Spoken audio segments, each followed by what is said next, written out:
Hello and good morning, good afternoon, or good evening, depending on where you are. Thank you for joining us today. My name is Nisha, and I'm a product marketing manager here at AppViewX. Our topic for today is Disaster Recovery 101, how to flawlessly execute a DR drill. The webinar will be presented by Glenn Gray, Senior Solutions Architect at AppViewX. To give you some background on our company, AppViewX creates intuitive software that enables NetOps, SecOps, and DevOps teams to orchestrate, automate, and manage network infrastructure, security, and application delivery. Our customers include several Fortune 500 companies that use the platform at scale. We are headquartered in New York and have a presence in 7 locations across the globe. Just a little housekeeping before we begin. If you have any questions, please type them into the Zoom control panel at any time. I will bring them up during the Q&A session at the end of the presentation. So let's dive right into the webinar. Over to you, Glenn. Thank you, Nisha. Welcome, everyone. My name is Glenn Gray. Bear with me just a moment while I get my screen share going here. Apologize for that. There we go. Hopefully, Nisha, are you able to see my screen? Yes, Glenn, I can. Thank you. So I'll jump right into the agenda. I'd like to discuss disaster recovery and the need for having disaster recovery plans within your business. I'd like to, first of all, address why it's important to have one. How do you know if a DR plan would truly work? Things to be done in a DR test. Some of the snags, snafus that make DR testing a bit of a chore, and how the AppViewX platform could help overcome these snags. I'll follow that with a use case and demonstrate some of the features within AppViewX that could help facilitate DR testing. So as Nisha already described a little bit about the company, AppViewX. Now, why are disaster recovery plans important? Well, most importantly is the cost related to downtime and service outages. Some studies have been done.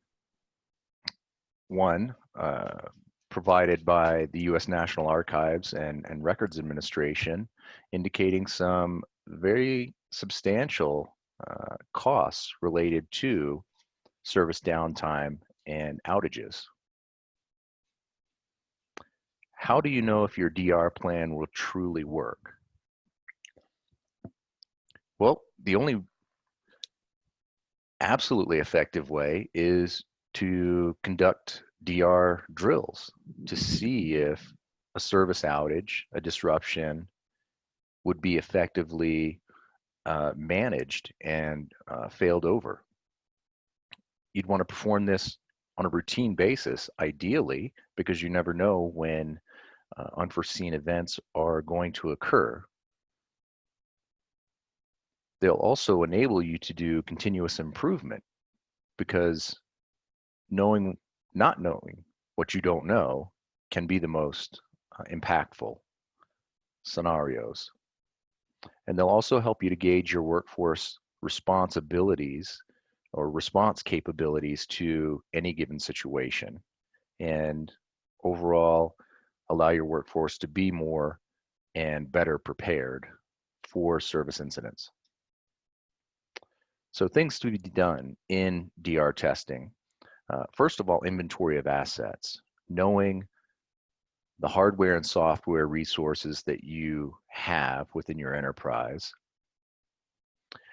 Go over those resources within your enterprise and review service level agreements with clients so that expectations are set. Check for backups, data configuration files, secondary location, and the performance of those secondary locations. Determine which applications are the most critical and which aren't. Make sure that all teams are well versed in the DR plan and are aligned on the same page when it comes to what the procedures are, where the disaster recovery service instances are, so forth.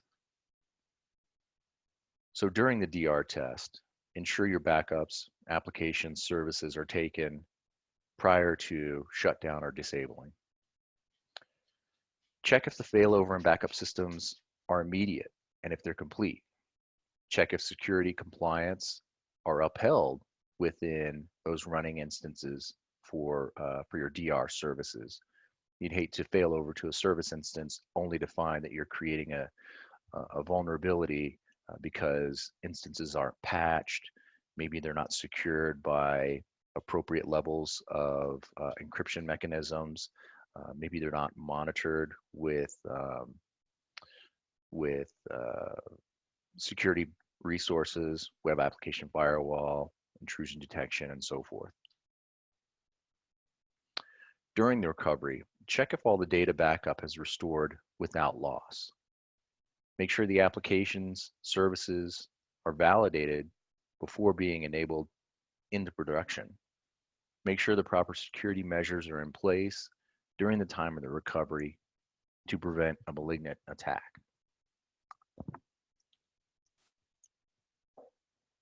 Item to point out, according to a survey, 23% of businesses never test disaster recovery. That's kind of alarming when you think 1 out of 4 aren't really certain, aren't confident that they're going to be able to restore service, fail over to an alternate disaster recovery location if some incident does occur. So why? Because it involves tremendous manual effort. If you're having to recover services without a disaster recovery plan in place, essentially your workforce is scrambling to recover the service because they had not identified how to react when an incident does occur. Might interfere with the day-to-day business. I think that's self-evident pretty much, and requires careful coordination across the teams. If the workforce is not aligned and aware of what procedures need to occur in the case of a disaster recovery, then oftentimes you're going to have a mass miscommunication or mass confusion. Some of the snags that make DR testing a chore: lack of visibility into the network. I don't know where things are. I'm not really sure which location is supposed to take over for a particular service instance. Where are the backups? Do the restoration resources actually exist? Are the configurations correct? Application network security teams, operational silos. When one organization is not aligned or communicating effectively to other organizations, certainly can lead to miscommunication and confusion. The dependencies in networks teams for application related processes. The application owners may be aware of where service instances, what needs to be activated, what needs to be deactivated, but if network resources are not in line with where those resources are and how to perform a failover or traffic redirect to those resources, again, it can lead to a disastrous outcome. Slow and inefficient change management systems. Difficulty in ensuring security and compliance along the process. So how can AppViewX help overcome these snags? Listed a few items here to sort of identify with and address. First, lack of visibility into the network infrastructure. Backing up, restoring configurations in a multi-vendor network device or multi-vendor environment. Application, network, security team operations and silos. How can you bridge those communications, those understanding um, sort of ecosystem centric views, too much dependency on network teams for application related processes, slow, inefficient change management systems, and difficulty in ensuring security compliance. Well, if we look at the first, AppViewX can provide detailed infrastructure maps that provide complete visibility into the network infrastructure and all of its components. AppViewX can provide vendor agnostic solutions that let you take manual or scheduled backups of your devices and configurations. Integrations with popular communication utilities, email, Slack, PagerDuty, many others, to bridge the communication gaps between individual silos. Self-servicing and role-based access control to empower all contributors, all technology skill sets, stakeholders into the operational procedures that relate. Integrating with ITSM platforms such as Remedy or ServiceNow to expedite the ticketing resolution. And lastly, automated policy and cybersecurity management to guarantee that the security throughout the DR test site is satisfactory and meets policy. So I want to describe one of the use cases that we had assisted one of our clients with. There was a leading technology financial company that utilized AppViewX.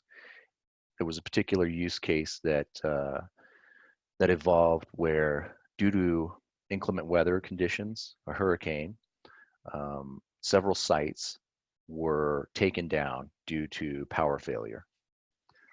In this case, over 300 voice over IP phone systems lost communication, lost connectivity. And with the assistance of the AppViewX platform and automated workflow structures, they were able to recover from this disaster within 30 minutes by deploying and reconfiguring all of the platform instances in parallel.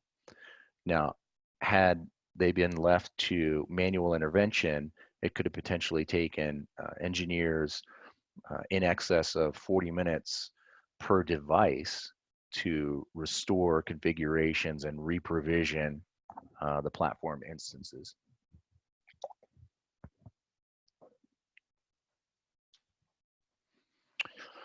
So as we look at the AppViewX platform, to give you a perspective on how the platform can facilitate some of the functions that I've been describing, the design and automation of workflows and network components can be intuitively and rather easily created and then provided as a service catalog instance for performing any number of workflow type structures. An example of one here is simply an application deployment.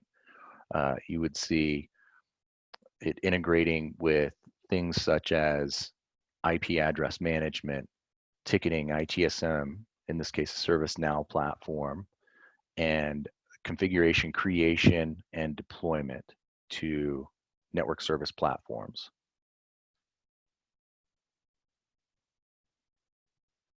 This view is focusing on that service catalog, which I mentioned. So network-related service requests, which are predefined as highly repeatable executable sequences, can be made available in a service catalog and allocated to the technology skill sets that are needed to apply them, i.e. the role-based access control structure system.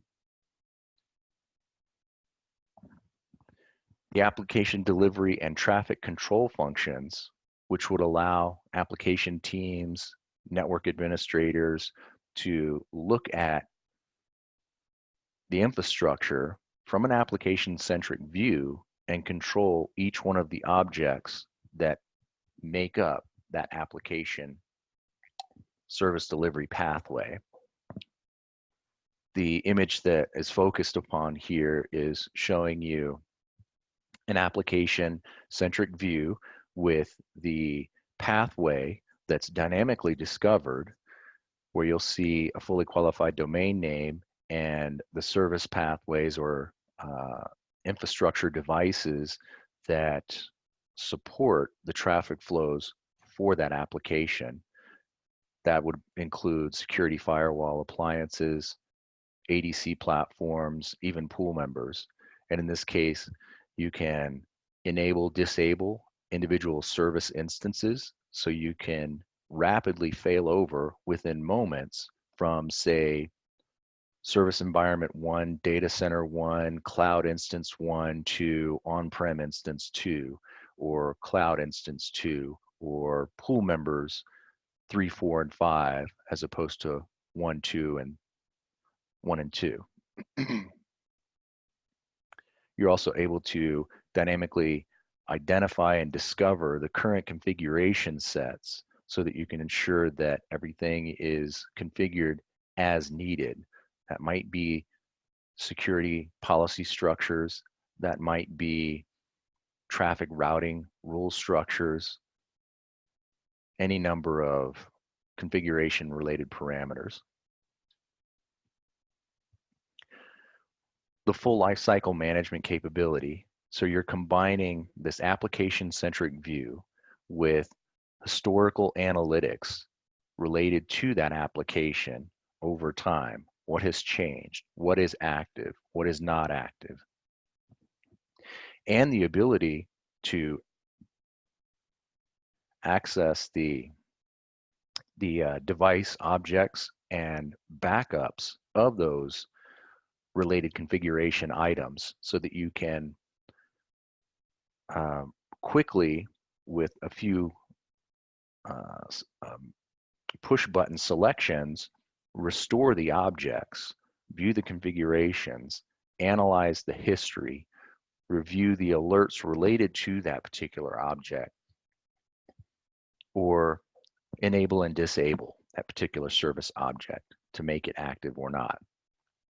And you can even perform specific predefined or custom defined command set structures as identified in item number 4 there, where you're allowing technology skill set stakeholders and contributors to perform any number of defined command sets that will execute directly from the infrastructure device itself. So with that, I'd like to open up to any questions that you may have related to the AppViewX platform and its disaster recovery capabilities.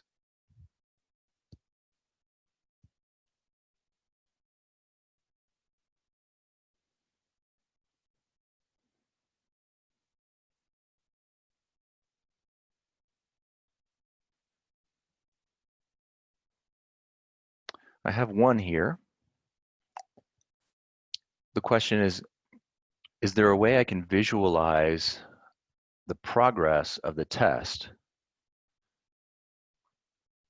And yes, you absolutely can. So with each of the visual panes that I had described previously, if I'll go back a slide here, from this view, as you enable, disable instances, as service availability changes, as maybe you make additional requests for changing the configuration or status of items, they're also going to be reflected dynamically from these detailed views. So with the application-centric views of your infrastructure, it's giving you real-time feedback on the analytics, the current state and status, alerts, and so forth. And likewise, if you're performing a restoration of an object, you will see in real time the execution of that restoration and recovery objective. What other questions do we have?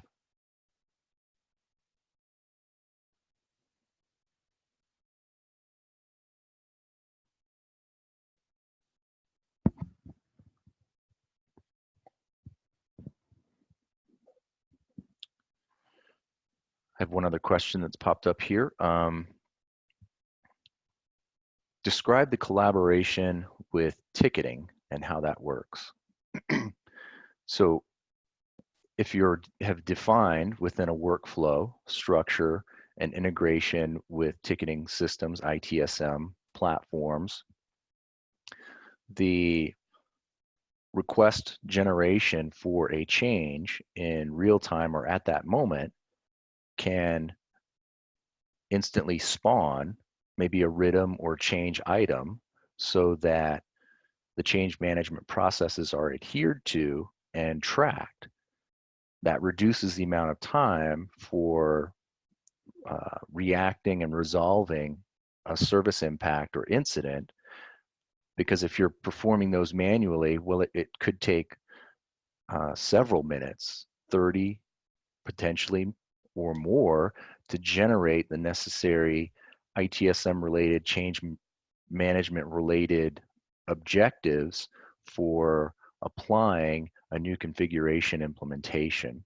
So if you've defined the workflow structures that are going to gather the necessary details, generate communication, maybe via email, Slack notification, etc., along with ticketing integration, generate the configuration change syntax, apply it to the platform, validate that the configuration implementation has been successful, and then update the ticketing system, and even resolving, if desired, the ticket once the implementation has been applied.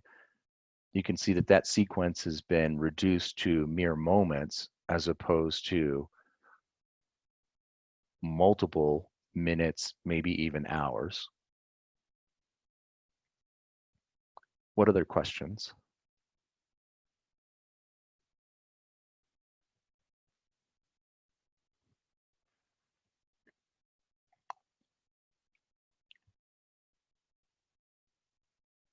Well, if there are no other questions, I would like to thank everyone for attending.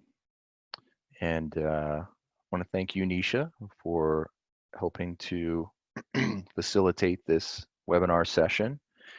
And I hope everyone has a bright and joyous holiday. And we'll look forward to seeing you and speaking again within the community. Okay, so that's a wrap. Thank you, Glenn, for the great session. And thank you guys for joining us today. I hope you found the session insightful. So we are looking forward to see you at our next webinar, the topic and date of which will be announced shortly. Once again, thank you and have a good day and happy holidays. Thank you.